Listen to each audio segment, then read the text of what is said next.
Non, on va refaire cette conclusion. Hôtel La Réunion, comment il est? Je m'appelle Laurine, j'ai 20 ans et je suis actuellement en 3e année de licence pluridisciplinaire des métiers de l'enseignement, l'éducation et de la formation. Je fais ça à la FDE, donc c'est la faculté d'éducation. Je viens donc de la plaine Saint-Paul, qui est juste au-dessus de Saint-Paul, et je suis partie parce que j'ai vécu toute ma vie à La Réunion et que j'avais vraiment envie de découvrir autre chose finalement, de voir ce qu'il y avait en dehors de La Réunion. Je suis aussi partie parce qu'il y a une licence à La Réunion pour devenir professeur des écoles qui s'appelle Sciences de l'éducation, mais j'ai regardé ce qu'il y avait dedans et ça me plaisait pas vraiment. En revanche, quand j'ai vu la licence pluridisciplinaire, malheureusement elle n'existe pas à La Réunion, alors je me suis dit, faut partir. C'est ton moment, vas-y pars, et je suis très contente d'être partie. Actuellement, j'habite à Uzès, mais je fais mes études à Nîmes. C'est-à-dire que tous les jours, je fais l'aller-retour Uzès-Nîmes. J'habite à Uzès parce que j'ai ma grand-mère qui habite ici et c'est plus simple pour moi d'habiter chez elle. Voilà. Les débuts dans l'Hexagone, on va pas se mentir qu'ils étaient un petit peu compliqués au début parce que moi quand je suis arrivée dans une fac, je suis arrivée dans une fac petite où les gens se connaissaient déjà pas mal. Il y avait déjà des groupes. Comme moi je connaissais personne, l'intégration était pas simple, mais on a quand même réussi à parler assez rapidement ensemble et ça c'était cool, on a commencé à me faire des amitiés et tout ça. Mais après il y a eu le confinement et ça c'était beaucoup plus compliqué parce que j'étais isolée et fallait travailler et tout, fallait continuer en fait et être loin de la famille, tout ça c'était pas simple. J'ai réussi quand même ma première année et maintenant on s'en est sorti on va dire parce qu'on voit un peu plus les gens, donc ça c'est cool et j'ai hâte de continuer à vivre des expériences. En un mot, c'est que c'est chamboulant. Tout a été modifié dans ma vie, j'ai plus le même mode de vie qu'à La Réunion, tout est différent. C'est à la fois effrayant mais c'est à la fois trop bien.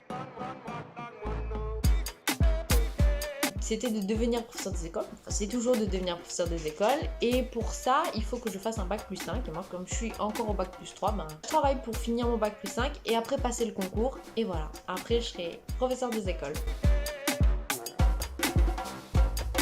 Je voudrais aussi être professeur de fac, c'est-à-dire que je voudrais faire 2 ans, 3 ans peut-être dans l'enseignement avec les petits, mais après passer un doctorat et donc devenir professeur-chercheur et faire des recherches donc sur les enfants, la pédagogie et tout ça, mais aussi enseigner aux futurs enseignants.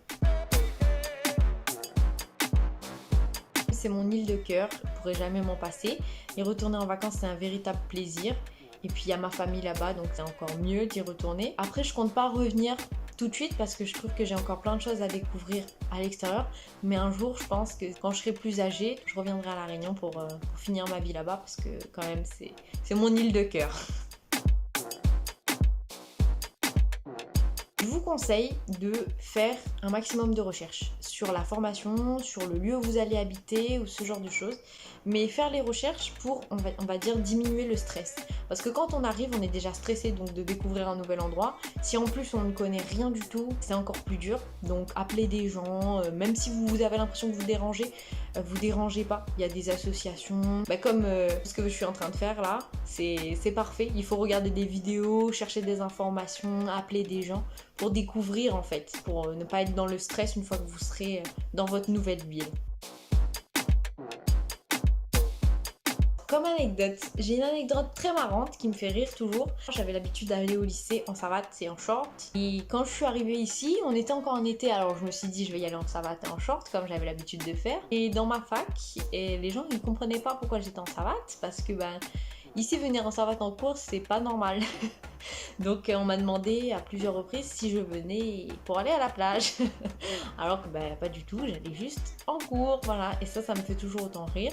Bon après il y a aussi le fait qu'il y a des mots qu'on utilise comme par exemple les dallons ou alors les savates. Le mot savate ils connaissent pas donc ça c'est rigolo quand dans des phrases tu utilises certains mots les gens te reprennent ça veut dire quoi ça.